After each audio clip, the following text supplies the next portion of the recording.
4th is the 250th anniversary of America stealing this nation, stealing this land from Native people while simultaneously spreading disease to those Native people, killing and raping those Native people to be able to call America their home. The Declaration of Independence, July 4th, happened 170 years after the settlers arrived and encountered those Native Americans. You do understand that, right? We were declaring our freedom from the British with the Declaration of Independence, with the 4th of July. You want everybody to apologize for what we, not us, but our ancestors did to the indigenous peoples. Okay, sure. Right after you explain to me why this is the only conquest in human history that has to come with some inherited apology by people who were living hundreds and hundreds and hundreds of years after said conquest occurred. You think that before Europeans arrived, that this continent was basically at peace, that there were all of these tribes living in harmony with nature, with each other, and then the white man just showed up and invented violence. That's just not true. It's a myth. You ever heard of the Black Hills? Oh, I know you haven't.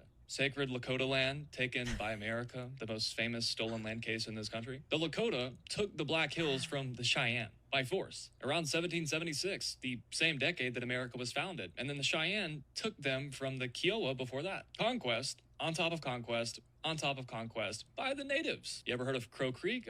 Again, I know you haven't. It's in South Dakota. Nearly 500 men, women, and children were massacred. They were also mutilated and scalped. That was in the year 1325, a century before Columbus was born. You know, the bad white man who just brought all the other bad white men with him. You know, the tribes of the Pacific Northwest, they ran hereditary slave societies. In some places, a quarter of the population was enslaved. I know you haven't heard of the Comanche, but just let me tell you, they built an actual empire on raiding and captive slave trade, and they drove the Apache off of the Southern Plains entirely. And I'm sure you've heard of the Aztecs. I know you don't know anything about them, but they were so brutal to their neighbors that when Cortez landed, tens of thousands of native warriors joined him to take them down. And one anthropologist ran the per capita numbers. The warfare deaths in many of the tribal societies were higher than 20th century Europe. So, you know, that's how much they were killing each other. By the way, that would include both world wars. But, you know, the white man's bad, right? The peaceful, mystical Indian thing, the myth that you're taught in school is a cartoon, and cartoons aren't real. You don't know history. You don't know how the world has always operated. So this apology you're asking for existing on conquered land, every human alive is standing on conquered land. So, no thanks. And also, just understand again, the Declaration of Independence signifies our freedom, our separation from Britain after the American Revolution. It has nothing to do with 1607, or Jamestown, or Plymouth Rock. Get off of TikTok. That young man goes by The Moderate Case on Instagram, and he is an absolute must follow. And here's my double down on everything that he just said.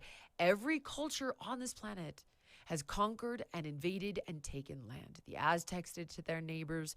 The Ottomans did it across 3 continents. The Zulu kingdom did it across southern Africa. And as he just pointed out so eloquently, the Native American tribes did it to each other centuries before a single European ship arrived. Conquest is not a white invention. It's a human pattern as old as humanity itself, and demonizing one group of people for the sins of an entire species is not just inaccurate, it's wildly unproductive. It doesn't heal anything. It doesn't teach anything. It divides us further at a time when we desperately need to find common ground and come together. And here's what that type of framing conveniently leaves out. Look how far this country has actually come. We fought a civil war to end slavery. We passed a constitutional amendment guaranteeing equal protection under the law. We passed civil rights legislation. We've expanded freedom, opportunity, and rights further and faster than almost any nation in human history. Is America perfect? No. No nation is. But you show me the country that's done more to confront its own history and keep evolving toward liberty and justice for all. Show me one that's better than us. This is still one of the most free, prosperous, self-correcting nations on earth. And that's not blind patriotism. Those are the receipts, whether you like it or not. 250 years in, we got a lot to be proud for. And don't let anyone tell you otherwise.